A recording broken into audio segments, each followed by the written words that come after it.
दोस्तों, क्या हो अगर आपके टीवी के कैरेक्टर्स रियल लाइफ में आकर आपको डराने लगें और अंत में आपको 7वें दिन पर मार दें, तो आप इस निगेटिव एनर्जी से बचने के लिए क्या करोगे? तो हाँ, आज हम जिस मूवी के बारे में बात करने वाले हैं उस मूवी का नाम है द रिंग। तो चलिए शुरू करते हैं।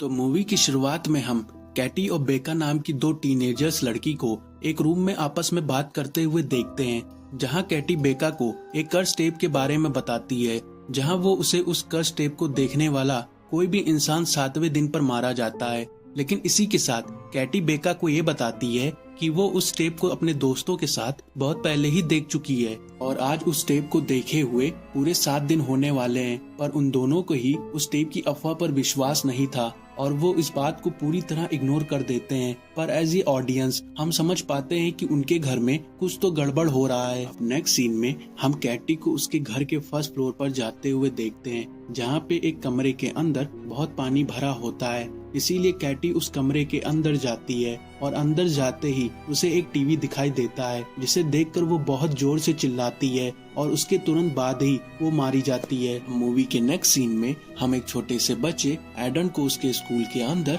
ड्राइंग बनाते हुए देखते हैं, जहां उसकी मॉम रेचल उसे उसके स्कूल से पिकअप करने आती हैं। पर तभी एडन की क्लास टीचर रेचल से एडन के बारे में कुछ बात करने लगती हैं। वो रेचल को बताती हैं कि क्लास में एडन अपनी बहन की उसी तरह से ड्राइंग बनाने लगा है जिस तरह से उसकी डेथ हुई थी। जिस पर रेचल उन्हें कहती है कि एडन कैटी से बहुत प्यार करता था, इसीलिए शायद अभी तक वो कैटी के डेथ को एक्सेप्ट नहीं कर पाया है। लेकिन एडन की क्लास टीचर रेचल को समझाती है कि हाँ, मैं जानती हूँ कि एडन अपनी बहन से बहुत प्यार करता था और वो उसकी डेथ को एक्सेप्ट नहीं कर पाया है। लेकिन एडन इन ड्राइंग को कैटी की मौत के पहले से ही कई दिनों से ड्रॉ कर रहा है, जिसे सुनकर रेचल को यकीन नहीं होता है कि आखिरकार एक छोटा सा बच्चा किसी के डेथ के पहले से ही उसे कैसे प्रेडिक्ट कर सकता है। इसीलिए घर पहुंचकर रेचल एडन से उसकी कजन कैटी के हादसे के बारे में पूछती है, जिसे सुनकर एडन अपनी मॉम को सारी बातें बताने लगता है। वो अपनी मॉम को कहता है कि कैटी ने उसे पहले से ही कह दिया था कि वो आने वाले 7 दिन के अंदर मरने वाली है। अब अगले दिन हमें कैटी का फ्यूनरल दिखाया जाता है,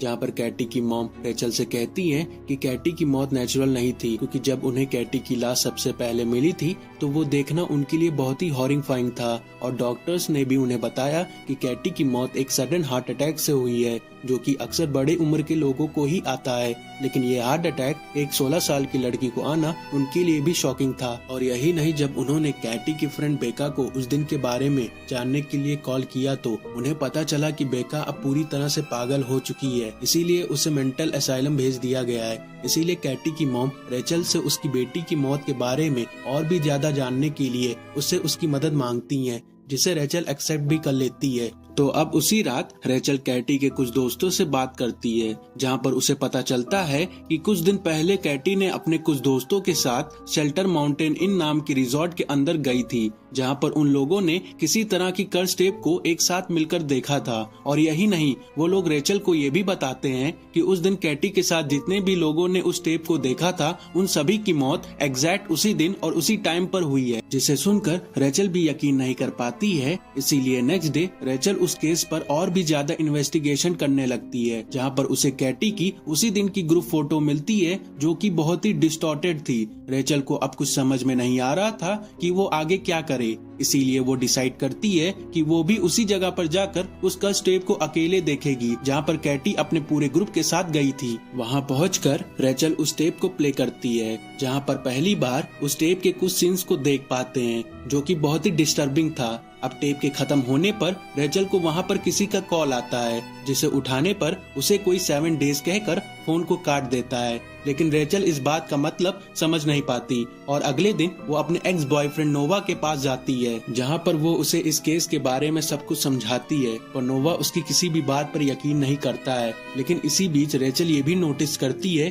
कि जब से उसने उस टेप को पूरी तरह से देख लिया है, तब से उसकी सारी फोटो ब्लर आ रही है, इसीलिए नोवा को यकीन दिलाने के लिए रेचल नोवा को वो कर्ज टेप देखने के लिए कहती है और जब नोवा उस कर्ज टेप को पूरी तरह से देख लेता है और तभी वहाँ पर भी नोवा को किसी का कॉल आता है, लेकिन इस बार रेचल उस कॉल को पिकअप नहीं करती। अब अगले दिन रेचल नोवा को उस कर्ज टेप की एक कॉपी देती है जिसे नोवा उस कर्ज टेप के बारे में और भी जान सके। इसके बाद उन दोनों को पता चलता है कि उस टेप को किसी ने कैमरे से रिकॉर्ड ही नहीं किया है। तो अब हम नेक्स्ट सीन में रेचल को बेका से कैटी के बारे में पूछताछ करते हुए देखते हैं, जहाँ पर वो बेका से उस दिन के हादसे के बारे में पूछती है जिस दिन कैटी की मौत हुई थी, पर बेका उसे उस दिन के बारे में कुछ नहीं बताती, बल्कि वो उसे ये कहती है कि आने वाले 4 दिन में तुम खुद ही जान जाओगी। और उसके ऐसा बोलते ही रेचल थोड़ा सा घबरा जाती है और वो वहाँ से निकल के उस वीडियो टेप की सारी बड़े से छोटे डिटेल्स को नोट करने लगती है कि तभी उसे टेप के अंदर एक लाइट हाउस की क्लिप मिलती है जिसे इंटरनेट पर सर्च करने पर उसे उस लाइट हाउस का एड्रेस मिलता है और इसी के साथ उसे इंटरनेट पे एक ग्रुप फोटो भी मिलती है जहां पर उसे वही लेडी दिखाई देती है जो कि उस कर्ज टेप में मौजूद थी और उस लेडी का नाम एना मॉर्गन था। इसीलिए रेचल इंटरनेट पे एना के बारे में और भी ज्यादा सर्च करने लगती है, जहाँ पर उसे पता चलता है कि असल में एना एक हॉर्स ब्रीडर थी, लेकिन कई दिनों से उसके घोड़ों की तबीयत खराब थी और एक एक करके उसके सारे घोड़े नदी के अंदर कूदकर खुद की जान ले रहे थे और इससे एना बिल्कुल भी खुश नहीं थी। इसीलिए एक दिन वो खुद ही सुसाइड कर लेती है और इसके बाद अचानक से उसके सभी घोड़ों की तबीयत धीरे धीरे रिकवर होने लगती है। अब उसी रात जब रेचल अपने बेडरूम में सो रही होती है तभी उसके सपने में उसे एक क्रीपी लेडी दिखाई देती है जो कि उसके हाथ को जोरों से पकड़ लेती है, जिससे उसके हाथ में बहुत पेन होने लगता है और तभी उसकी नींद भी टूट जाती है। लेकिन होश में आते ही रेचल को अपने हाथ पर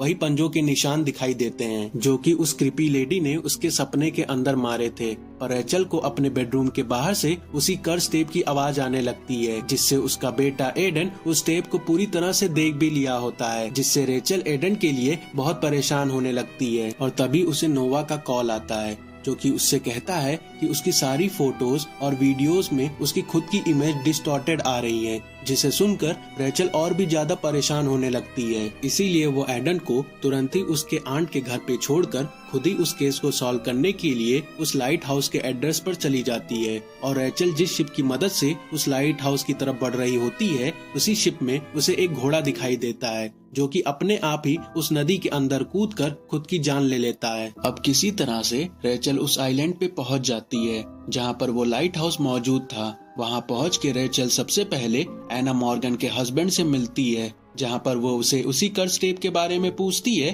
पर एना मॉर्गन के हस्बैंड रेचल से इस बारे में बिल्कुल बात नहीं करते और वो उसे यहाँ से चले जाने के लिए कहते हैं। पर वहाँ से निकल के रेचल को वहीं पर एक डॉक्टर मिलती है जो कि रेचल को एना के बारे में सब कुछ बताती है। वो उसे बताती है कि एना के मरने के पहले उसने एक लड़की को गोद लिया था जिसका नाम शमेरा था, लेकिन वो लड़की बिल्कुल भी नॉर्मल नहीं थी क्योंकि उस लड़की के अंदर किसी तरह की पावर थी जिससे वो किसी को भी टेरिफाइंग विजन दिखा सकती थी और वो इस पावर की मदद से पूरे आइलैंड को कर्ज भी कर दी थी। इसीलिए उसके माँ बाप ने उसे एक मेंटल असाइलम में भेज दिया था, पर वहाँ जाके भी शमेरा की मेंटल हेल्थ बिल्कुल सही नहीं होती। और इतना सब सुनकर रेचल वापस एना मॉर्गन के घर जाने का फैसला करती है और वो किसी तरह से छुप छुपा के शमेरा के मेंटल असाइलम की रिकॉर्डिंग को देखने भी लगती है, जहाँ पर उसे पता चलता है कि शमेरा कभी भी सोती नहीं थी और वो अपने आसपास के लोगों को विजन दिखाकर उन्हें डराती रहती थी। रेचल उस वीडियो को और भी देख पाती कि तभी एना मॉर्गन के हस्बैंड आकर रेचल के सिर पर हमला कर देते हैं और वो उस टीवी को वहाँ से उठाकर कहीं फेंक देते हैं। इस हमले से रेचल बेहोश हो जाती है, पर जब उसे होश आता है तो वो एना मॉर्गन के हस्बैंड को एक बाथ टब के अंदर जाते हुए देखती है जिसमें बहुत सारी इलेक्ट्रिक पास हो रही थी और उनके अंदर घुसते ही उनकी बहुत बुरी तरह से मौत हो जाती है। अब इसके थोड़ी देर बाद नोवा भी वहाँ पे पहुँच जाता है जो कि रेचल की इस हालत को देखकर उसे संभालता है। फिर दोनों ही घर के पास एक हॉस्पिटल के अंदर जाते हैं जहाँ पर उन्हें एक सीढ़ी दिखाई देती है और उस सीढ़ी को चढ़ने पर उन्हें एक बच्चे का कमरा दिखाई देता है जिसकी एक वॉल पे उन्हें वही पेड़ दिखाई देता है जो कि शेल्टर माउंटेन इन पर मौजूद था। इसीलिए बिना किसी देरी करते हुए वो दोनों ही अगले दिन शेल्टर माउंटेन इन पर चले जाते हैं। वहाँ पहुंचकर उन्हें किसी तरह का भी क्लू नहीं मिल रहा था, इसीलिए रेचल बहुत ही फ्रस्ट्रेट होने लगती है क्योंकि आज उसे उस वीडियो को देखे हुए पूरे 7 दिन होने वाले थे वहीं पर नोवा उस कमरे में पड़े हुए सारी जानलेवा चीजों को कमरे के बाहर फेंक रहा था, पर इसी बीच नोवा के पास पड़े हुए बहुत सारे मार्बल को वो गलती से गिरा देता है। लेकिन अपने आप ही वो सारे मार्बल मिलकर उन्हें किसी तरह की डायरेक्शन दिखाने लगते हैं। इसीलिए उस डायरेक्शन को फॉलो करते हुए नोवा सामने खड़ी हुई दीवार को हथौड़े से तोड़ने लगता है और दीवार के टूटते ही उन्हें दूसरी ओर एक गहरा कुआं दिखाई देता है। रेचल और नोवा उस कुएं की गहराई को देखने लगते हैं कि तभी अचानक से रेचल उस कुएं के अंदर गिर जाती है और कुएं का टॉप अपने आप ही क्लोज होने लगता है और अंदर गिरी हुई रेचल को शमेरा के विजन आने लगते हैं, जहां पर उसे पता चलता है कि शमेरा को मारने वाला और कोई नहीं उसकी मॉम एना थी। जब रेचल अपने सेंस में वापस आती है तो वो अपने बाहों में शमेरा की लाश को देखती है, जो कि अपने आप ही सड़कर कंकाल में बदल जाती है। वहीं बाहर नोवा किसी तरह से रेचल को उस कुएं से बाहर निकालने में कामयाब हो जाता है और बाहर निकलकर रेचल शमेरा की लाश को अच्छी तरह से दफनाकर उसका अंतिम संस्कार करती है और इसी के साथ इस टेप का कर्ज उन पर खत्म हो जाता है।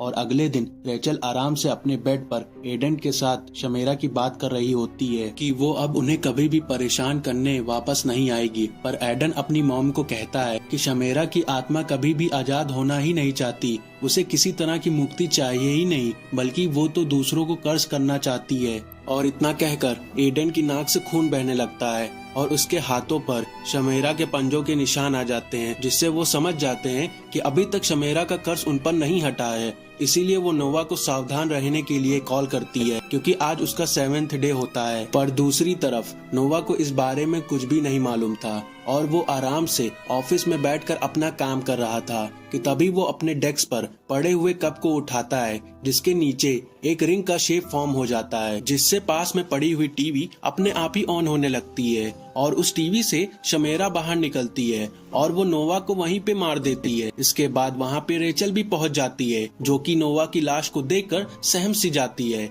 और उसको समझ में नहीं आ रहा होता है कि आखिरकार शमेरा की आत्मा ने उसको छोड़कर नोवा को ही क्यों मारा। और घर आकर वो इसी बात को बार बार सोचने लगती है, जिसके कारण उसे एक रीजन समझ में आ जाता है कि शमेरा की आत्मा अपनी कहानी को दूसरों तक पहुंचाना चाहती है और वो खुद उसकी कहानी नोवा को बताई थी। इसीलिए शमेरा का कर्ज उस पर तो खत्म हो गया था, पर नोवा पे नहीं। और वो मूवी के एंड सीन में हम रेचल को एडन के हाथों से शमेरा की कर्ज टेप की कॉपी बनाते हुए देखते हैं, जिसे शायद वो किसी और को पास करने वाली होगी।